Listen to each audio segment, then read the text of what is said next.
The case of 3-year-old Lillian Earley, who was shot through the head in Windsor whilst playing outside her home in the street. Lillian Beatrice Earley was shot through the head whilst playing near her home in Windsor on Friday the 10th of May 1907 and later died from her injury on Tuesday the 14th of May 1907. It was thought that she had been shot by a stray bullet, although it was said that it would likely have been fired illegally. Lillian Earley had lived at 7 Goswell Place in Windsor with her parents. She had gone into the street to play, and a few moments later her mother heard a scream and rushed out into the street to find a neighbour lifting Lillian Earley from the ground with blood flowing from the side of her head. They took her back to her home, where it was said that her mother first thought that it was not serious and that she had merely fallen. However, when it was found that the bleeding would not stop, the alarm was raised. She was taken to the infirmary where her injury was treated on the supposition that it was a fracture. However, that was notwithstanding, and it was later found that there was a hole on the opposite side of her head as well. Lillian Earley lingered for 4 days before dying.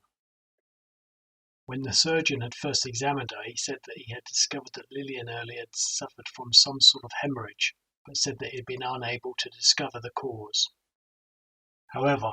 after her death it was deemed that the post-mortem was necessary, and it revealed that there was a hole right through her head, the bullet having gone through her skull and brain, and a search near the spot where she was found revealed a flattened bullet adhering to the mortar in the wall.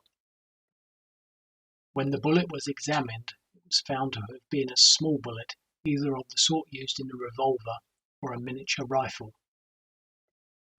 The police searched practically every house in Goswell Place, as well as the shops in Peascod Street, which backed onto the place where Lily Earley lived, for clues, but without luck. One of the neighbours said that she remembered seeing a strange man walking round the streets with a revolver shortly beforehand. She said that he had been walking down Goswell Place, but that she had naturally connected him with one of the rifle ranges in the vicinity and had taken no further particular notice of his appearance.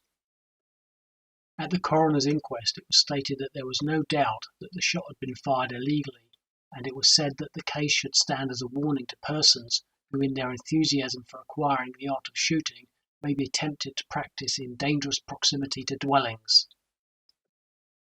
The police investigation into the shooting looked at a number of nearby ranges, but did not support the theory that the shot had come from one of the 3 rifle ranges close by, as one was underground, another pointed in the opposite direction, and the third was behind a row of houses. It was also noted that there was a gunsmith's testing range not far from where Lily Earley was shot, but that it was proven that no shot had been fired from the range on that day, and it was noted that it had also since been properly closed down and would never be used again. The gun factory had allowed customers to try rifles in the rear of the premises, a back garden area, and a large steel target was erected at the bottom of the garden, although it was said that it was practically impossible for a shot to have been fired from that point so that it would have struck the spot in the wall where the bullet was later found.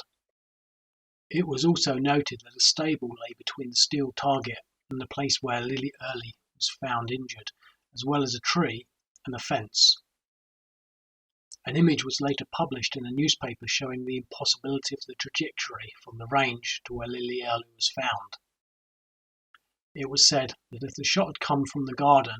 that it would have had to have risen almost over the roof of the stable and to have fallen again to within 2 or 3 feet of the ground. It was further noted that added to that was the significant fact that the direction of the hole made in Lily Earley's head was upwards,